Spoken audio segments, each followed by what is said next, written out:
Hello and welcome to our Coffee Thesaurus for Info 247 Vocabulary Design. This thesaurus covers the domain of coffee, from bean cultivation to finished beverages. It is an information retrieval tool for individuals who are interested in coffee beyond the standard cup of coffee served in a cafe, as well as indexers who need to assign subject headings to documents where the subject matter is coffee.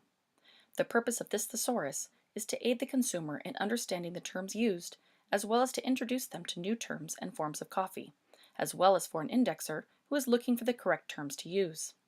To that end, terms compiled in this thesaurus are arranged in equivocal, hierarchical, and associative relationships for information retrieval and subject indexing. Domain analysis and term collection was undertaken using a variety of source types outlined in Yorland 2002, specifically subject gateways, such as the coffee portal at Wikipedia, user studies, such as web pages created by coffee enthusiasts, for example, the Coffee Owl Society, and document or genre studies, in which official coffee company websites like Peet's Coffee and Starbucks were examined.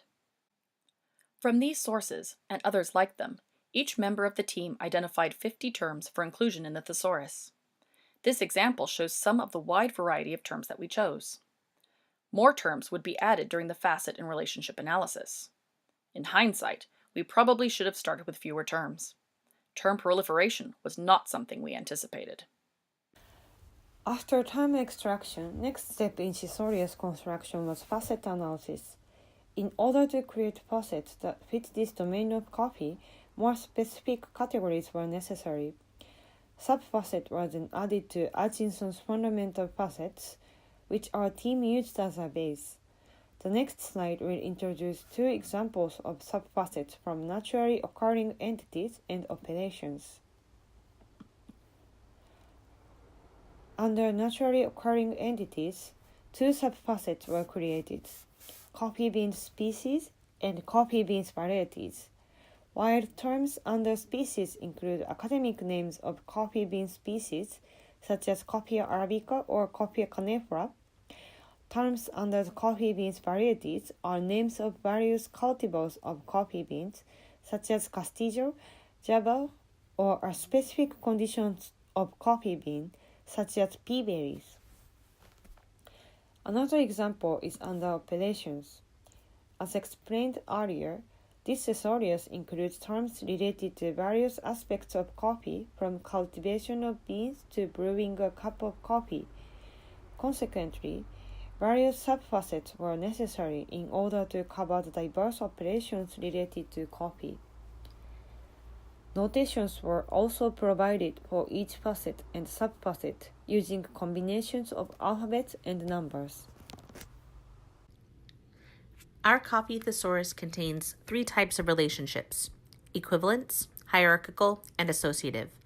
For example, cafetières is the non-preferred term for coffee presses. This is an example of a foreign language equivalence relationship, as cafetières is the French word for coffee makers broadly, but it has been anglicized to be specific to the coffee presses style of coffee makers. Vacuum coffee makers and siphon coffee makers are synonymous terms for the same type of coffee maker. Additionally, certified certifications refers to coffee certifications. Since it is an inverted form of describing the same concept, the clearest phrase form coffee certifications was our chosen preferred term. Some examples of generic to specific hierarchical relationships in our thesaurus are the breakdown of coffee grinders by grind type and grind method. Blade and burr grinders are consumer terms for methods of grinding the beans, by a spinning blade or by two abrasive surfaces. Hand and electric grinders can utilize either grind method, but refer to the method to which the grind is created, by hand or by an electronic device. AeroPresses and Chemixes are both brand names of coffee makers. Java and Sumatra are individual islands of Indonesia, constituting the whole-part relationship. For associative relationships, air poppers is highlighted as an example of a type of device used to roast coffee beans at home. It is a related term to home roasting and a narrower term to coffee bean roasters. During final term selection, we ended up with 232 total terms. 221 of which were preferred terms and 11 which were non-preferred terms. We applied the standards created by the National Information Standards Organization in deciding the final forms of our terms. The following standards are taken from Section 6 of Z 39.19 in the Guidelines for the Construction, Format, and Management of Monolingual Controlled Vocabularies. The grammatical forms of our terms consisted of nouns, noun phrases, and gerunds. From coffee cultivation to the act of brewing, it all involves a lot of actions, resulting in many of our terms being gerunds. We looked at the capitalization of words and kept terms that were proper nouns or trade names capitalized.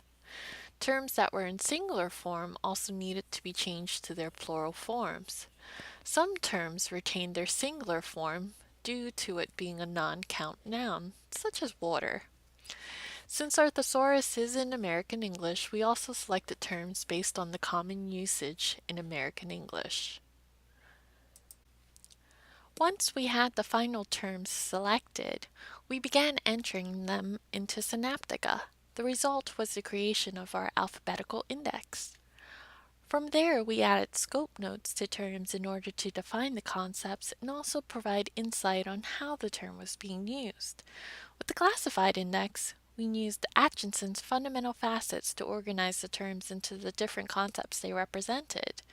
We then added notations to both the classified and alphabetical index to link them. As you can see from our example, we used expressive notation in order to show hierarchical relationships among the terms. And that concludes the process of our coffee thesaurus construction.